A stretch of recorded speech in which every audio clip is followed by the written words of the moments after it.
Boa noite, pessoal. Todos sejam bem-vindos a mais um Devaneios no Café. Esse nosso encontro semanal que nós fazemos toda quarta-feira, né?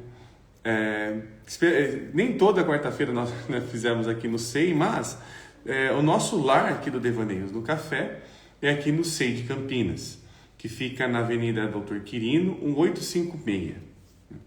Esse nosso espaço aqui, nossos encontros, para a gente reimaginando a vida de uma outra maneira, né? As questões cotidianas e tudo mais, tendo um olhar mais psicológico, ou buscando um olhar psicológico diferente. Por mais que a gente se embase num autor ou outro, ele é uma inspiração mais do que uma confirmação daquilo que a gente está vendo, né? Então, pessoal, sejam bem-vindos aqui ao nosso programa. Nesse programa aqui que ele tem esse apoio aqui do Espaço Marco do Vale, o Café Dialógico, que é o nosso lugar, que é o nosso espaço. Boa noite para Nini Pompermaia, que está chegando aqui conosco. E também nós temos a parceria, né, o apoio da Editora Vozes junto conosco. E a Editora Vozes, ela sempre traz um lançamento, né? Todas as lives, ou na maioria das lives hoje, estou buscando mostrar um livro da Vozes para vocês ali conhecerem o trabalho da editora, que é uma editora que ela busca principalmente autores como Byung-Chul Han, né? Autores também, né, dentro da psicologia que tem uma vertente da psicologia analítica, como Verena Cast, James Hillman. E hoje é a boa noite para a Flá Regina, que está aqui conosco também. E hoje queria apresentar este livro aqui, né, que é um lançamento da Vozes também, que é um livro bastante interessante aqui pela temática que ele traz, né, que a Verena, ela é uma autora que tem uma base mais forte da psicologia analítica clássica, que é O Amor nos Contos de Fadas. Este é o nosso mais novo lançamento da Vozes. Já está disponível no site, né, que é o www.editoravozes.com.br. Acho que é editora ou livraria Vozes, né? Mas é facinho de encontrar. Então essa é a nossa recomendação de livro de hoje, antes de começarmos a nossa live. E hoje, né, como boa parte dos temas que nós viemos tratando aqui dentro dos nossos encontros, muitas vezes eles não são prontos, né? Eles vão sendo criados durante a semana, vou refletindo, às vezes eu também tenho uma indicação de alguém que, olha, você poderia falar sobre esse tema, né? Então, fica a indicação também de quem quiser trazer um tema aqui para nós conversarmos no Devaneios, fiquem à vontade. E podem falar ali, podem usar o direct para mandar uma recomendação. Assim que eu ler o recado, aí a gente pode conversar, né, sobre a possibilidade de conversar o tema aqui no Devaneios. Também queria falar sobre que os Devaneios do Café, ele está também no YouTube, né, da página do Freud Estupefato, ele está também no Spotify. Agora nós temos essas plataformas onde é possível, né, estar escutando, né, quando vocês estão dirigindo em alguns outros lugares. Então tem essas outras plataformas possíveis de aqui elas estar vendo as nossas lives gravadas, né? Elas sempre estão acontecendo ao vivo aqui na quarta-feira às 7h30 da noite, mas elas gravadas estão nessas plataformas e elas acontecem exatamente como a gente está falando aqui, como está sendo gravado agora. E bom, né, hoje eu imaginei aqui um tema que ele me causou bastante atenção. Eu fui tentando prestar atenção no que eu iria falar hoje aqui, que eu iria trazer aqui para nós conversarmos hoje.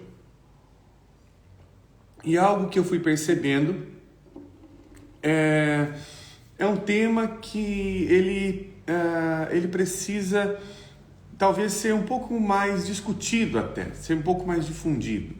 Já vou trazê-lo qual que é.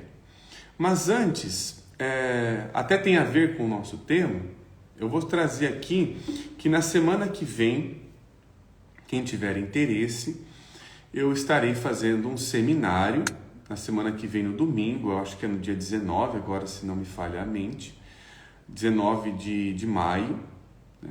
Eu estarei fazendo um seminário sobre um tema que é sobre os perigos, né, de uma análise extremamente consciente, né, e a necessidade de uma deformação do analista. É um tema que, em suma, ele é mais voltado para analistas, para terapeutas, mas ele é aberto a todo o público.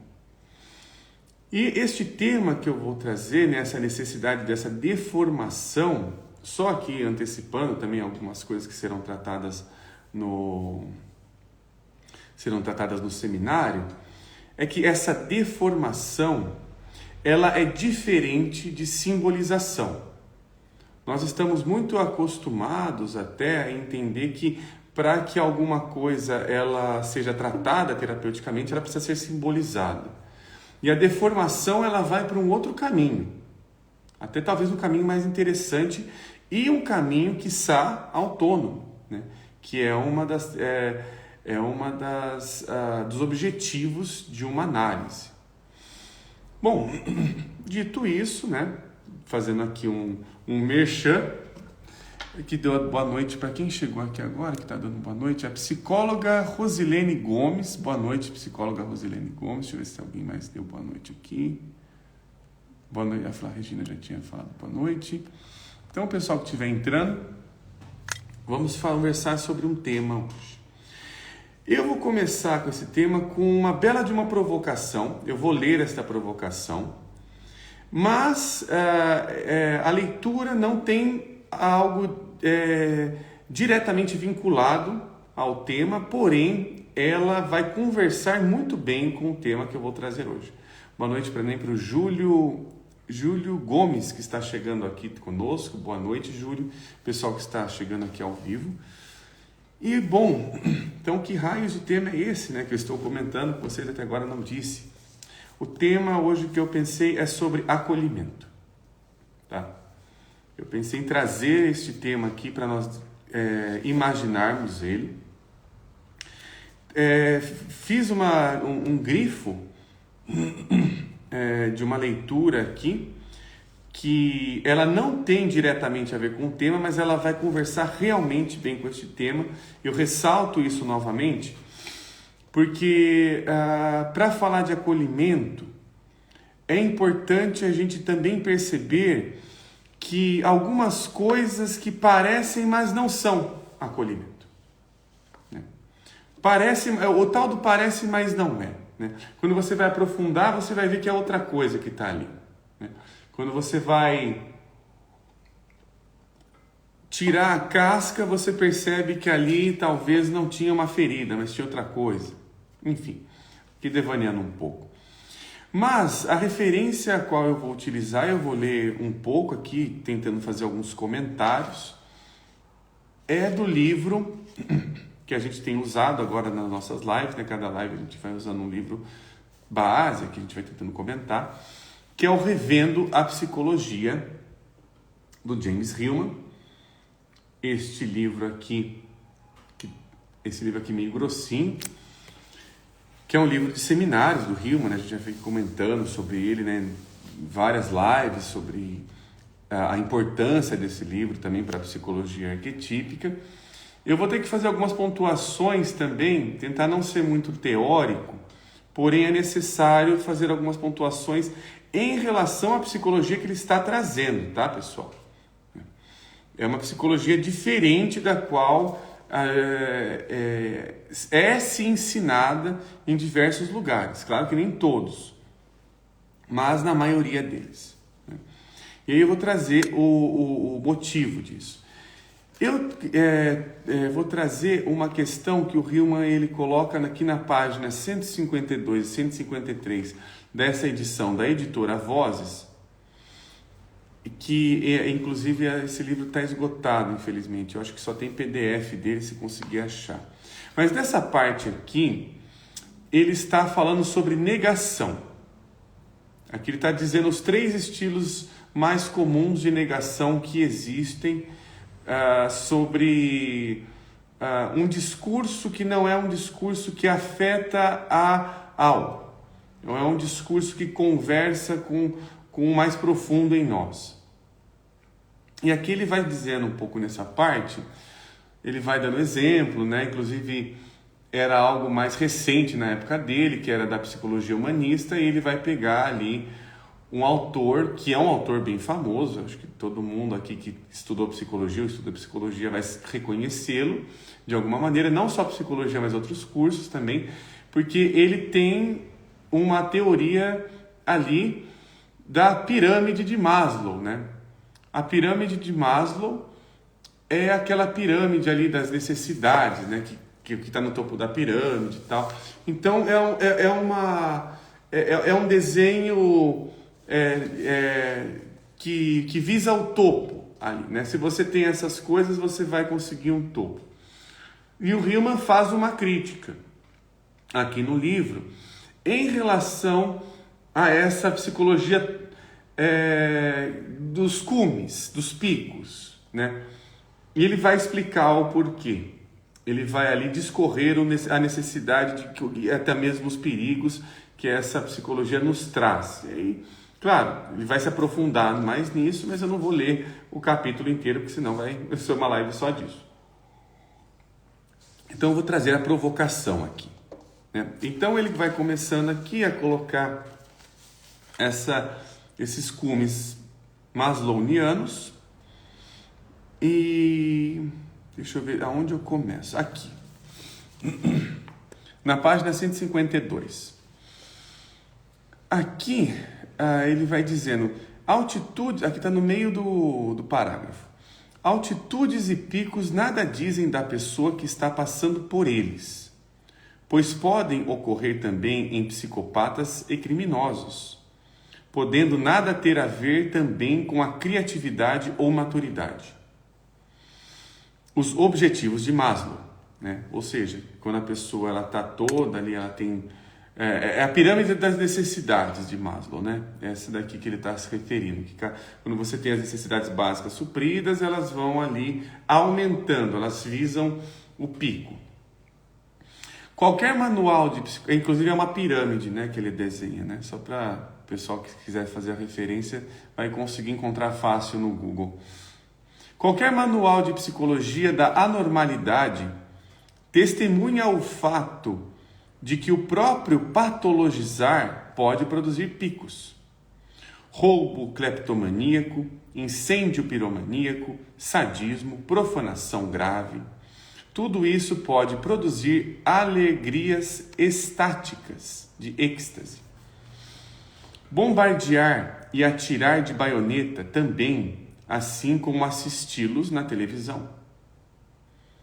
Sempre que a importância da experiência é determinada apenas pela intensidade, pelo absolutismo, pela aproximação ou semelhança estática de êxtase, novamente, com X, com a divindade e se autovalidar, há risco de possessão por uma pessoa arquetípica e uma inflação maníaca. Bom, esse trecho aqui eu vou parar um pouco para analisá-lo e ver o quão importante ele está dizendo aqui que a partir do momento em que há uma importância, uma supervalorização, né, a gente consegue colocar também nesse termo, ou uma hipervalorização, até subindo um pouco mais, sobre o que eu estou sentindo, de que forma que eu estou sentindo, de que é uma alegria e tudo mais, essa hipervalorização disso, aqui ele vai colocando que há um risco de uma possessão de uma pessoa arquetípica. O que isso significa em outros termos? Que alguma coisa está tomando a minha consciência e retirando-me do palco. Ela que está assumindo ali o controle e não eu. Mas eu me identifico tanto com ela que eu não consigo reconhecer que não estou mais consciente. Eu estou embriagado. Eu estou extasiado. A palavra aqui é êxtase, né? E não à toa. Ele está usando termos de evocação de personagens, termos dionisíacos. Êxtase envolve Dioniso, este outro que me toma. E se eu não? E se eu acho que este outro sou eu, este outro rouba a consciência de eu, de mim, né? No caso. Continuando. A transcendência através de um pico, uma ideia tão disseminada em todas as diferentes formas de práticas humanistas, corporais, vivências de final de semana, LSD, isso daqui devia estar na moda lá na época dele, né? Se bem que hoje em dia também não está muito longe disso. Facilmente transforma-se num jeito maníaco de negar a depressão. Ao invés de uma nova forma de encarar a psicopatologia, é em si mesma um estado psicopatológico disfarçado. Isso aqui é muito importante para o tema que a gente vai trabalhar hoje. Isso aqui é muito importante no seguinte sentido, olha, eu vou repetir a frase. Ao invés de uma nova forma de encarar a psicopatologia, é em si mesma um estado psicopatológico disfarçado, né? Aqui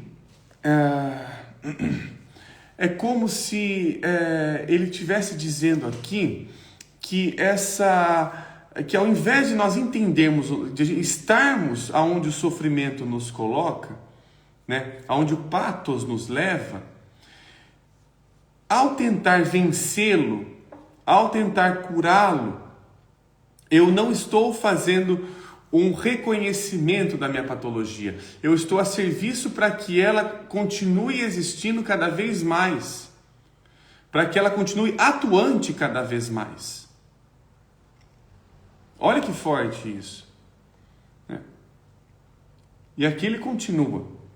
Outra forma de negação transcendental ocorre nas soluções orientais, ocidentalizadas para a psicopatologia, né? Essas soluções orientais ocidentalizadas é o que o Ocidente acha que entendeu do Oriente, ali, né? Das práticas e das filosofias do Oriente. Novamente, admite-se que ela existe, mas é vista de uma perspectiva diferente, mais sofisticada.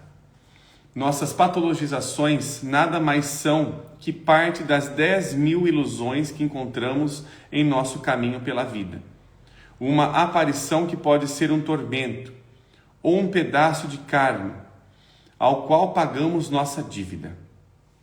Mas, fundamentalmente, eventos patológicos são a evidência de degraus mais inferiores, não resolvidos da escada.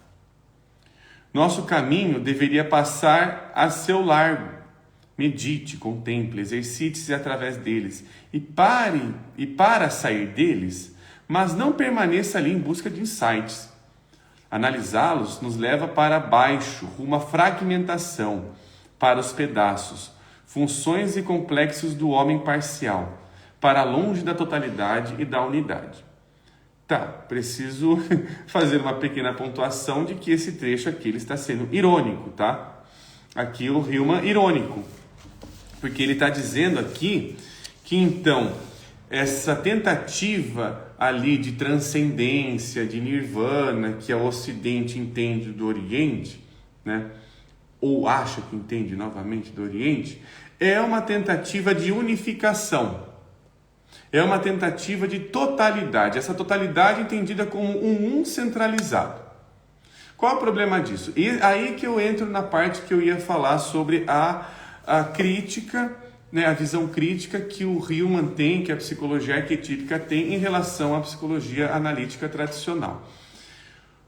Sabe-se bem que o Jung tem ali como uma base fundamental teórica um desenvolvimento ali do processo de individuação, né?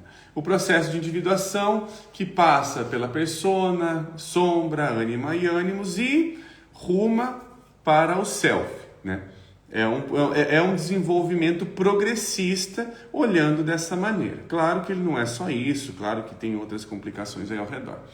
Só que o que acontece? O Hillman, ele vai trazer, inclusive nesse livro ele fala muito sobre isso, um problema dessa noção de self ser uma noção de self-service também, né? Ele vai usando essas tiradas aí linguísticas possíveis. No seguinte sentido, essa noção de self é uma noção de uma unicidade. É uma noção de que, para que eu esteja bem, para que eu esteja íntegro, inteiro, fundamentado, eu não posso ter partes fragmentadas. Eu tenho que juntar estas partes, fazer com que elas dialoguem bem, conversem bem, casem bem, fique tudo bem. E ficando tudo bem, a gente consegue o caminho dos céus. Né? Aí a gente consegue aí a transcendência, né? Aí vai pensar nessa questão da transcendência, que aí tudo mais.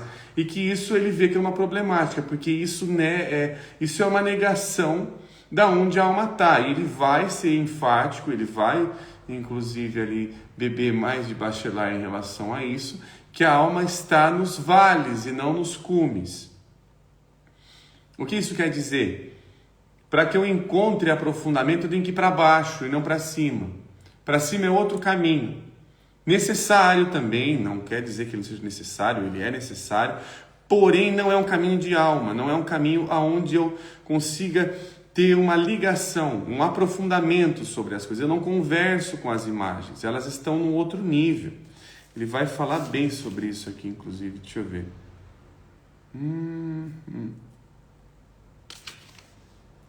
Vai, no final aqui ele vai. Interessante. E eu estou trazendo tudo isso, né, porque nessa primeira meia hora de live, para a gente falar sobre acolhimento, tá? Não vamos perder o nosso tema, porque ele é extremamente importante e isso tudo tem a ver com ele. A gente vai chegar lá. Né? A gente vai fazendo um caminho cheio de relevos aí, cheio de tortuosidades. Nós não vamos seguir em linha reta. Devaneios não dá para seguir em linha reta. Eu realço isso, né, porque esse tipo de pensamento que nós estamos desenvolvendo é um outro tipo, né? Não é tão pragmático, lógico assim. Aqui tem eu vou fazer uma pausa e ver um comentário aqui que o pessoal mandou. Da Nini Pompermaia. Ele escreveu aqui: nada acontece ao homem que não seja próprio do homem. É uma citação, não sei de quem que é, eu acho que tem entre parênteses aqui, entre aspas, na verdade, né? Desculpa. Mesmo nossos estados emocionais ditos anormais são próprios da condição humana. Nossa resistência pode causar mais dor do que a experiência. Então, Nini, ele vai dizer aqui que vai causar sim mais dor, sim. Só que a dor, ela é uma experiência humana que é uma experiência não só humana, mas é da própria imagem que está sendo evocada. A Marco Aurélio, ela citou aqui. Bacana, a citação é do Marco Aurélio. E o que acontece? O humano, ele sofre ao não reconhecer este que vem visitá-lo, este que anseia por visitá-lo de alguma maneira. O humano sofre quando ele não se relaciona, em outras palavras. Ele sofre mais quando ele não se relaciona. Né? Estar sozinho, né? Inclusive, quando Jung fala da solidão, da necessidade da solidão, tudo mais e tal, ele não está dizendo vira eremita e vai lá no cume, fica lá sozinho pensando nas suas questões. Ele está falando sobre uma solidão onde você começa a perceber relações íntimas sobre coisas que não havia espaço para aparecerem daquela maneira. Ele está dizendo da necessidade da solidão como um espaço para que eu entenda que o vazio também é um lugar que dialoga comigo, faz trocas comigo. Né? Está sempre trocando. Né? Essas trocas não no sentido de escambos, né? Não no sentido mercantilista da palavra, mas as trocas no sentido de eu reconheço que o que você tem é importante para mim, eu também quero lhe oferecer algo importante de valor equivalente. Essa que é um princípio básico da alquimia, a lei da troca equivalente, é nesse sentido. Pois bem, aqui já vamos terminar nossa leitura para chegar no nosso tema. Então ele critica essa noção da unidade, né? Eu só estou bem quando as coisas estão unificadas, elas estão a serviço de algo maior. Quando as coisas estão a serviço de algo maior, aí que elas estão bem, elas estão confluentes e tudo mais, tal. Isso é uma negação de outras coisas que estejam falando de uma linguagem diferente, estranha. E até mesmo elas acabam sendo patologizadas e colocadas ali às margens, marginalizadas. Acho que mais do que patologizadas, elas acabam sendo marginalizadas, acabam sendo colocadas de lado. Ok, continuando. Esta negação vê nos eventos psicopatológicos energias deslocadas, através das quais poderemos ser castigados, mas que, em última instância, devem ser transformadas para trabalhar por nós e pelo um. Aí a gente está começando a chegar no nosso tema do acolhimento. Eu ainda não vou chegar nele propriamente dito, mas eu vou falar algo aqui que essa passagem traz. A partir do momento em que eu tenho que pegar esses eventos, aqui que ele está colocando é uma crítica, né? É que essa negação, ela enxerga ali como sendo, bom, você está sofrendo porque você não está usando isso a seu favor. Você não está usando essa energia a seu favor, você está indo contra ela e você tem que entender que essa energia está querendo o seu bem, né? É uma inocência enorme em relação às questões dos perigos da alma também, enfim. Mas ali coloca que você tem que fazer com que essa energia seja uma unidade, ou seja, em outras palavras, ele está trazendo ali o risco de uma hipervalorização da simbolização. A simbolização como sendo, bom, você tem que significar isso, né? Ou tem que ressignificar, ou seja, você tem que trazer ali uma compreensão que esteja a seu favor sobre isso que você não entende. É aí que mora o perigo. E aí vamos continuar. A psicopatologia em si não é uma expressão autêntica da divindade da alma. A divindade está lá em cima, nos picos. Aqui eu vou até reler essa parte aqui, que ela é importantíssima. A psicopatologia em si não é uma expressão autêntica da divindade da alma. Ou seja, é entendido como divino aquilo que está acima. O que está abaixo é diabólico. O que não está em cima, o que não está em cima é diabólico. Se está aqui, se está aqui em outro lugar, pode ser que isso esteja tentando me usurpar, me enganar, enfim, né? A divindade está lá em cima nos picos, não nos brejos de nosso medo, não na lama da depressão e da ansiedade, as profundezas para as quais a vida real normalmente retorna. Os alquimistas, fazedores de alma, sabiam disso, assim como escritores e pintores, ou qualquer pessoa dependente dos movimentos da imaginação. Esse é um ponto interessante. Aqui ele já está dizendo, e está dizendo muito bem, o quanto esse movimento do imaginar, ele é um movimento que foi se tornando perigoso, né? O livro todo, né, ele vai começando a falar de Mezane e tal, alguns caras, o Mezane tem uma relação ali com Descartes e tal, que são racionalistas, né, que são ali cartesianos, então para todo mundo fala. Mas o que ele está trazendo ali é os riscos da imaginação. Se eu imagino, eu estou deprimindo, eu estou saindo dos planos divinos. O divino é imaginado na nossa cultura, que ele está escrevendo, falando isso, que eu acho que por volta de 1973, 1975. E nós estamos em 2024, né? Então olha quanto tempo de lá para cá. E ele está falando de coisas extremamente atuais. Tão atuais que ele está dizendo aqui o seguinte, agora usando um pouco do termo no nosso tema hoje. Estas questões que envolvem imaginação, nós não podemos acolher. Nós temos que resolvê-la. Nós temos que unificá-la. Tem um pensamento vigente dentro ali do todo, e nós temos que pegar isto que sofre e transformar, ou até as palavras, né? Mas temos que significar isso para uma coisa que seja mais autêntica, mas essa autenticidade tem que estar ali de acordo com um pensamento saudável, um pensamento, qual que é os termos que utilizam hoje? Um pensamento satisfatório, ou algo a seu favor, né, o que a gente está falando aqui.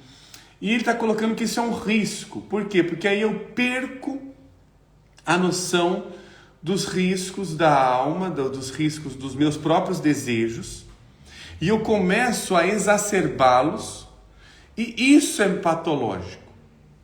A exacerbação do que eu preciso realizar isso de qualquer maneira, eu preciso ser feliz, eu preciso dar valor para que eu não passe por isso novamente, é uma extirpação do acolhimento, de um ficar ali.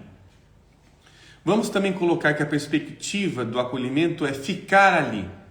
E ficar ali é diferente de empatia. Daqui a pouco eu vou falar um pouco mais sobre isso. Aqui terminando, aqui é o último parágrafo. Esse aqui é mais curtinho.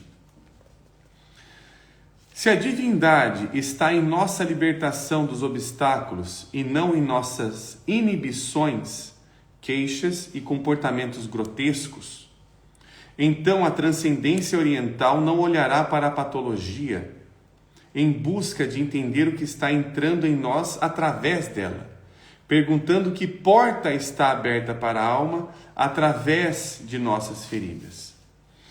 Ao contrário, ela clama, levanta-se acima das disputas e confusões psicológicas, seja sábio, não caia em armadilhas, busque a felicidade, não a aflição. Olha que interessante. Aqui ele está fazendo uma crítica. Isso daqui é uma crítica que ele está dizendo. A partir do momento que há ali uma exacerbação de você tem que saber sobre isso, né? Você tem que dar logo uma resposta. Você não pode ficar muito tempo mal. Se você ficar muito tempo mal, a gente vai... Isso incomoda você mesmo, isso não dá, né? Inclusive, né, aí a gente vai entrar no nosso tema agora.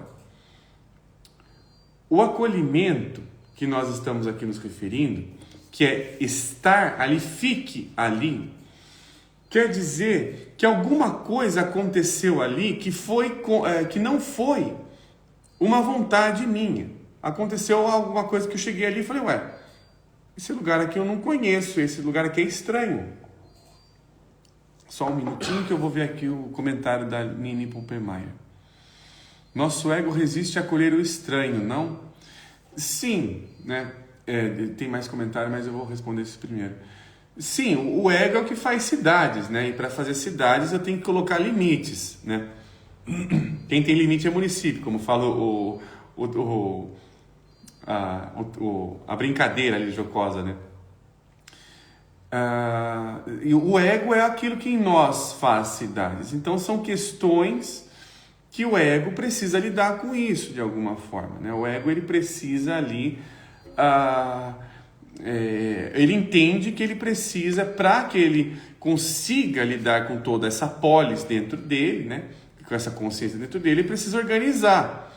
O ego é o rei, ele não é descartável também. Ele precisa dessa organização toda, porque senão ele não dá conta, né? Aí ele rompe, né? Aí a cidade fica um caos só.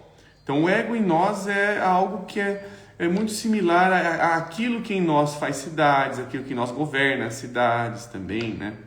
Que precisa dessa organização. Só que geralmente isso costuma marginalizar o diferente, não dar espaço para o diferente. E acaba ali, né? A gente não precisa nem fazer uma psicologia mais arquetípica. A gente pode ir para uma psicologia social para a gente ver o que acontece se a gente exclui o diferente da nossa convívio, né? as coisas ficam cada vez mais violentas. Elas ficam cada vez mais hostis, né? Eu não reconheço o meu vizinho como meu igual, eu reconheço ele como uma ameaça, né? O ego, a exacerbação do ego reconhece o seu próximo como, não só o seu próximo, né? Porque amar o próximo até que é muito fácil, é amar o diferente que é o difícil, né? Não é amar o próximo, é amar o diferente que é difícil. Aí que é o problema, né? Como é que eu vou amar esse daqui que não me é próximo, né? Eu não reconheço ele veio de outro lugar, é um estrangeiro, é um estranho, é um mendicante, por aí vai. Como é que eu vou amar isso aqui? Eu prefiro ali fazer uma ação social, fazer alguma coisa nesse sentido, sem reclamar das ações sociais, não é nesse sentido que eu estou pensando agora psicologicamente, tá? Não é nesse sentido, mas psicologicamente falando, como nós tratamos o nosso diferente, é tentando achar uma maneira de que ele não nos interrompa mais, que ele não perturbe mais, né? A gente tenta colocar uma plaquinha, a gente dá ali alguma coisa que ele quer e depois bota uma plaquinha, não perturbe. É isso que o ego faz. Aqui a Nini falou mais alguma coisa, deixa eu voltar. Seria um medo de dissolver-se, de morrer diante de uma ascensão da alma? O ego está sempre sendo atacado, né? Ele sempre imagina ali inimigos de alguma maneira. Até porque, para ele se defender, ele precisa ali tentar identificar da onde que vem ameaças, né? E às vezes ele não consegue mais saber o que é amigo ou inimigo, dependendo de como ele é tratado. Mas a gente não pode jogar toda a questão ali no ego também. A gente tem que entender que esse ego, ele é sempre tomado por um personagem. Quem está olhando daquela maneira é sempre um personagem, é sempre alguém. É sempre alguém que tem esse tipo de olhar, né? Até mesmo o Hillman, ele coloca isso, né, que a patologia é um tipo de olhar, é um olho, é um olhar para as coisas também. É um olhar aberto para as coisas. Está ali sofrendo em relação a elas e sofrendo, ela, digamos assim, ela está dentro daquilo. Ela não está fora. Pois bem, então falando sobre acolhimento hoje um pouco, né, para a gente conseguir pegar tudo isso e falar do nosso... Por que eu trouxe esta passagem aqui do Hillman para a gente aqui imaginá-la juntos? O que acontece? A dificuldade de acolher o diferente é uma dificuldade que todos nós temos.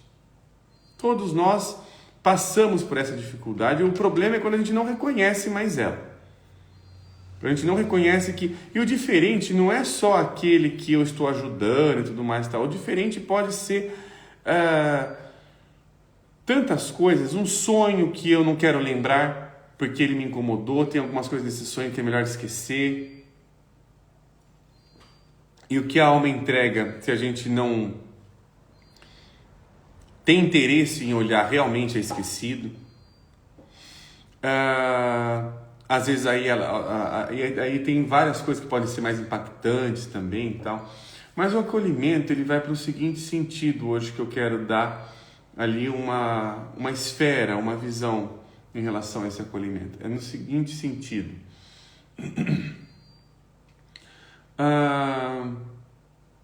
A partir do momento em que há um contato, de alguma maneira ou de outra, com o diferente, esse diferente, né, vários autores, né, entenderam isso muito bem da psicanálise, não só da psicanálise, mas entenderam que a causa das angústias é o outro. Né? O outro é o grande causador, e o Freud fala sobre isso também, né? O grande causador das nossas angústias é o outro, é o estranho, né? É o infamiliar. Citando ali o livro muito, muito bom do Freud, esse livro, inclusive. E o que acontece? A maneira de se lidar com esse estranho, com esse outro, esse outro também em nós, vai em direção a uma tentativa de transformar o discurso dele no meu. Ou de pegar aspectos do discurso dele e trazer para a minha realidade. O que isso significa? Significa que quando nós estamos fazendo, muitas vezes, uma tentativa de significação, essa significação pode não estar fazendo absolutamente nada de diferente. Pode estar fazendo um serviço para a mesma coisa. Pode estar continuando vendo as mesmas coisas da mesma maneira. Por quê? Porque a partir do momento em que essa significação passa a ser algo importante para que eu pare de sofrer, eu estou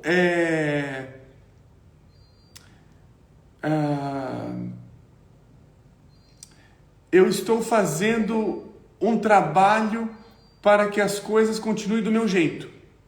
E não que as coisas, do jeito delas, façam um trabalho em mim.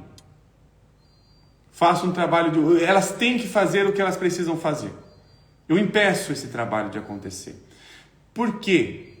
Porque esse trabalho, ele é muito angustiante. Eu não sei quando ele começa, eu não sei quando ele termina. Até às vezes dá para saber quando começa assim, né? A angústia já vem. Mas quando ele termina, eu não sei. Para onde ele vai, eu não sei. O que ele vai mudar, eu não sei. Né? Isso é extremamente angustiante.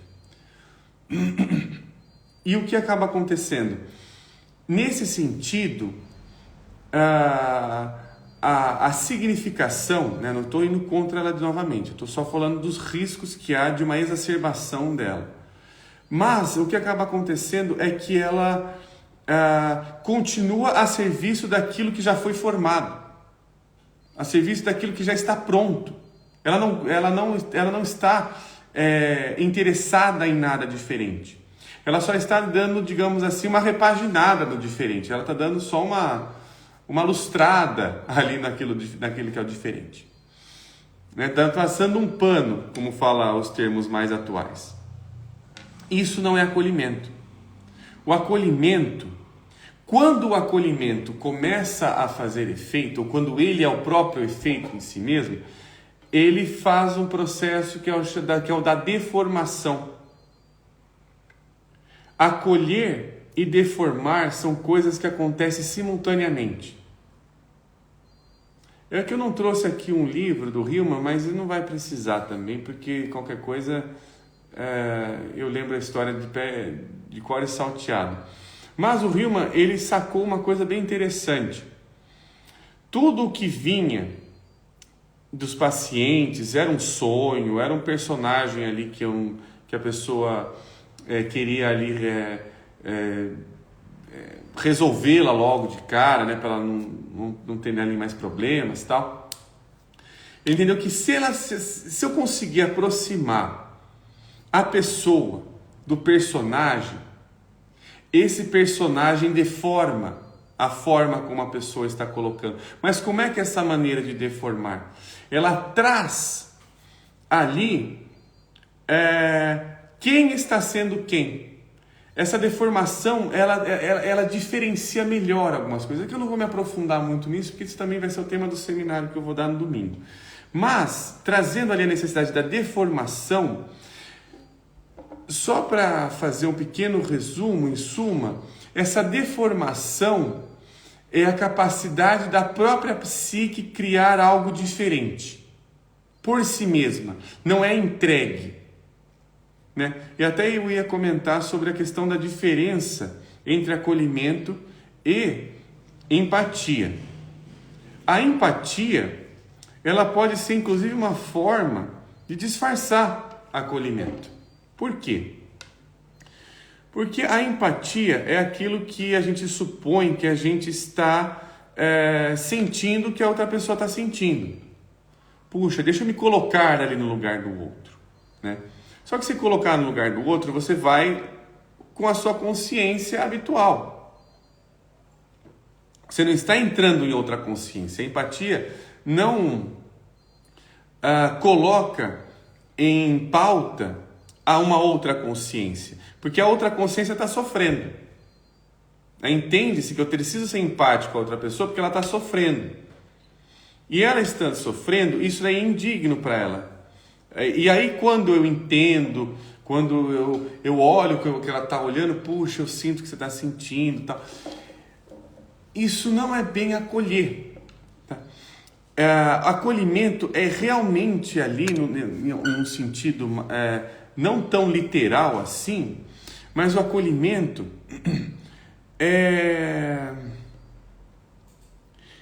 estar aonde me é requerido eu estar. Aonde o meu desejo mais, digamos assim, necessário naquele momento me requer que eu esteja. Onde que ele me envia? Ele me envia para cá. Ele está mandando eu vir, de alguma maneira ele quer vir aqui. Ele quer entender o que está acontecendo aqui, mas ele desvia, né? Ele coloca, ele reformula a coisa e tudo mais e tal. Acolhimento é estar realmente próximo daquilo, não no sentido só de, eu vou lá e vou ajudar, mas estar próximo no sentido de, é uma necessidade minha sentir isto e não aquilo. Se eu não me aproximo desse desejo, ele começa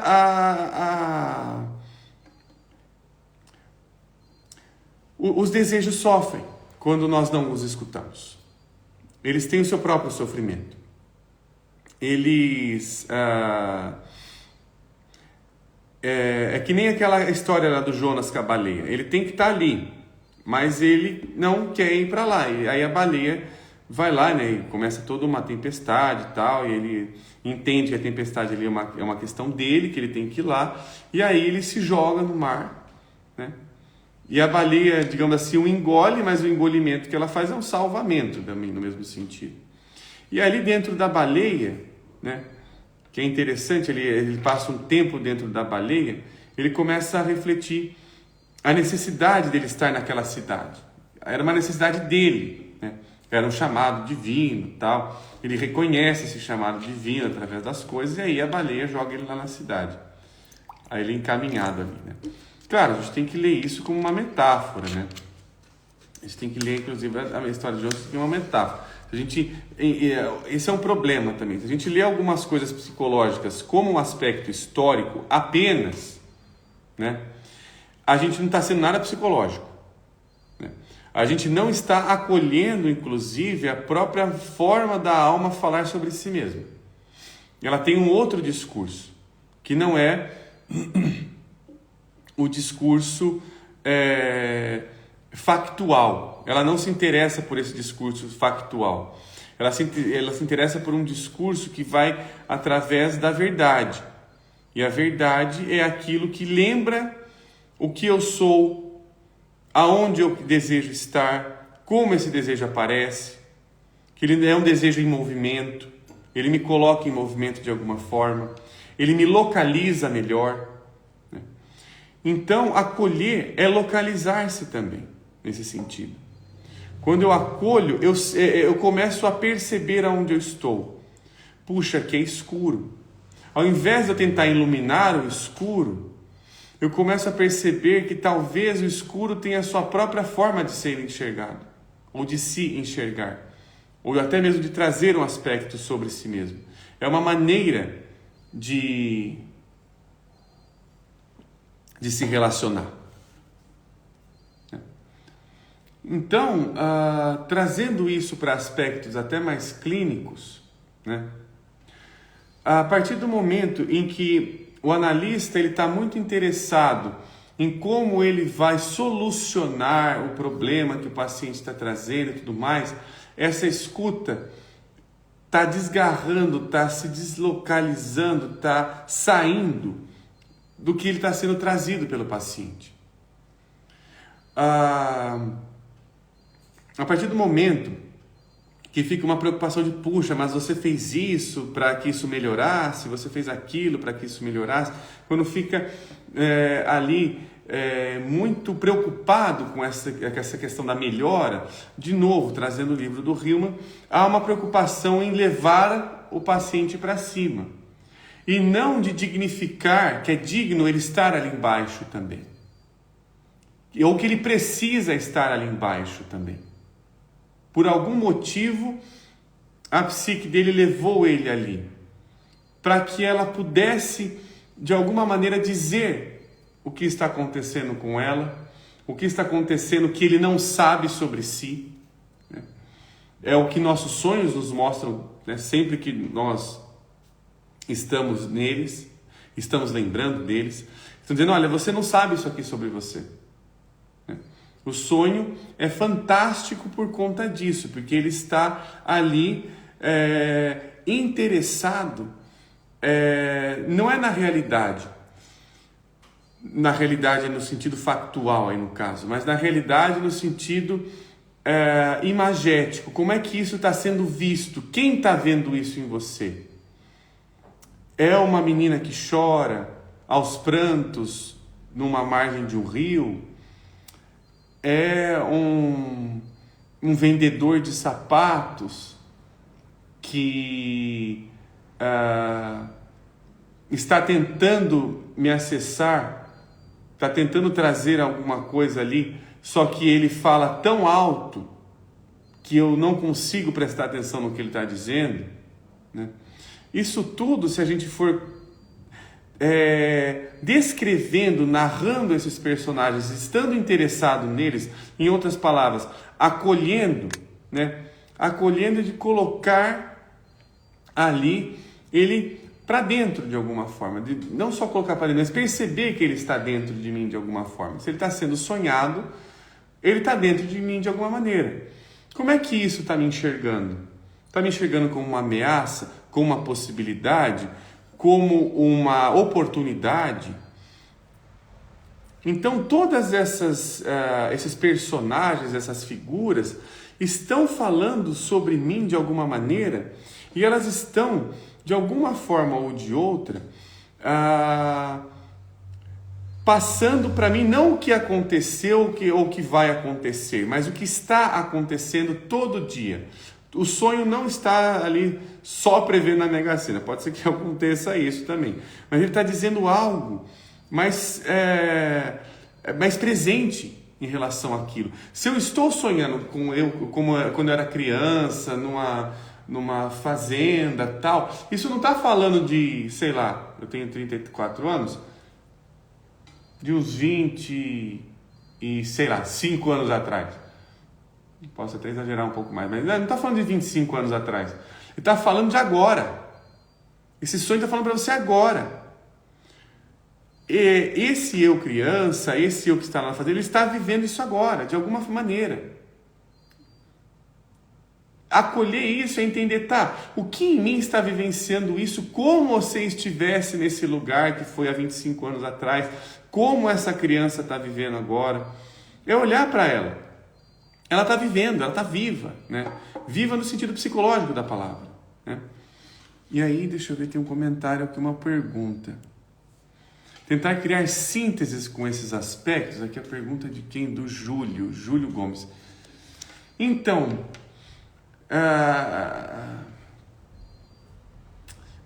aí é que tá. Eu acho, Júlio, que se eu entendi a sua pergunta, que essa questão da síntese é um pensamento perigoso ainda, porque o pensamento sintético, ele é um pensamento ainda de unificação. Eu tenho que sintetizar as coisas para elas confluírem bem, e não de que existem diferenças, e se eu não entendo que aquilo é diferente, eu vou tentar o tempo todo transformar isso em algo ao meu benefício. O pensamento sintético, ele continua sendo um pensamento arriscado porque ele nega diferenças, ele continua a serviço de uma unificação, a serviço de um self centralizador ali no caso. O risco disso é que essas imagens costumam sumir.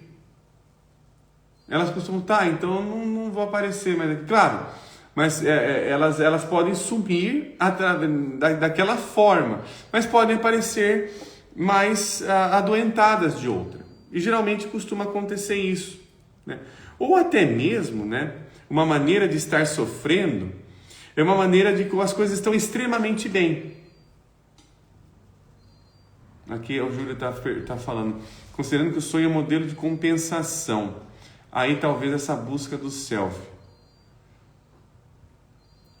Tá, o modelo compensatório, eu entendo, o modelo compensatório ele coloca que o que a pessoa deveria estar fazendo, o sonho está indicando, ou o sonho está indicando que na verdade o que ela não deveria estar fazendo, né? Que o Jung usa esse exemplo ali do italiano lá no Homem e Seus Símbolos, ele coloca esse modelo compensatório. Mas, em contrapartida, eu acho que vale ali, na verdade, a gente acolher a imagem no seguinte sentido. Ela está dizendo que isso está acontecendo em algum plano. Eu posso começar a não ficar consciente. Se eu não narrar o que está acontecendo no sonho, né? Se eu não tiver interesse do que está acontecendo ali com aquelas imagens, eu vou dar uma explicação para elas. Esse modelo explicativo é um modelo antipsicológico. O modelo psicológico ele é demonstrativo. Demonstrar no seguinte sentido: olha o que está acontecendo. É como se você estivesse num teatro. Os personagens, um vai, outro vem, outro lá, o outro indica, outro mata alguém, o outro vai lá, sai de cena, o outro fica bisbilhotando ali da cortina, né? Fica ali meio de... eles interagem com o público. Então isso está sendo uma amostra, isso nos move de alguma maneira, né? Esses personagens aqui nos movem de alguma forma, eles estão interessados em mover as coisas de alguma forma, ao seu estilo. Cada um tem o seu estilo, né? São estilos de consciência, no caso. Um estilo próprio, essa consciência é minha, não tua. Mas ela te afeta de alguma maneira.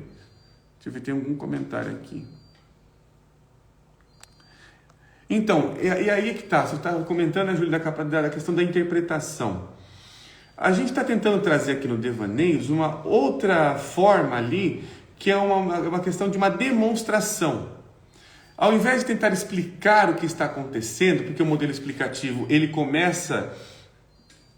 ruma, de novo, a esses picos que o Riemann está colocando, a esses perigos, esses picos, o modelo explicativo ele vai para lá, porque o modelo explicativo ele começa a entrar num discurso de um nada mais que.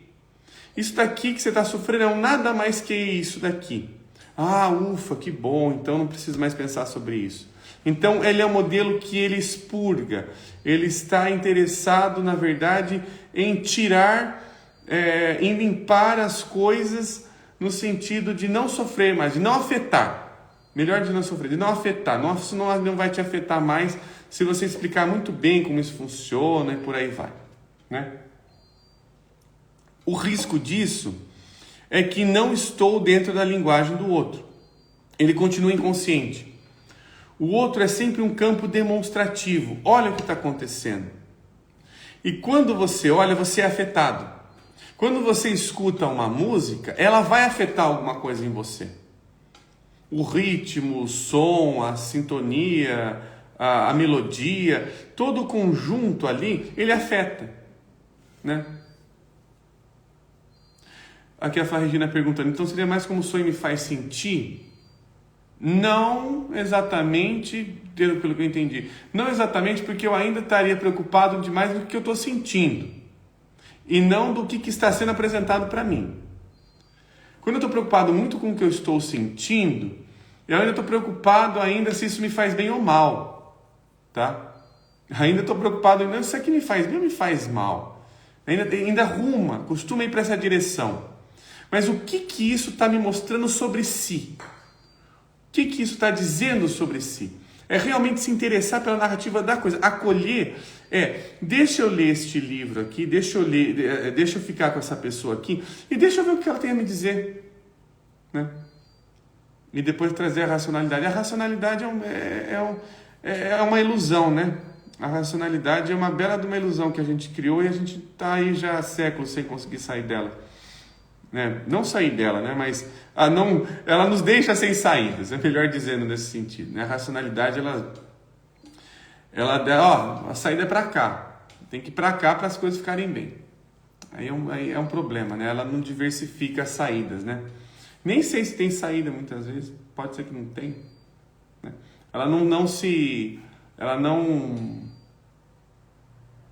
de novo, tudo aquilo que a gente não fala, não posso estar passando por isso.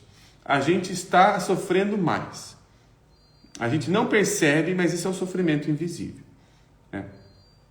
Então, é nesse sentido. Bom, gente, sei que tem mais algumas perguntas aqui, mas não vou conseguir ler todas agora, né? Vi que alguém fez alguma outra pergunta agora.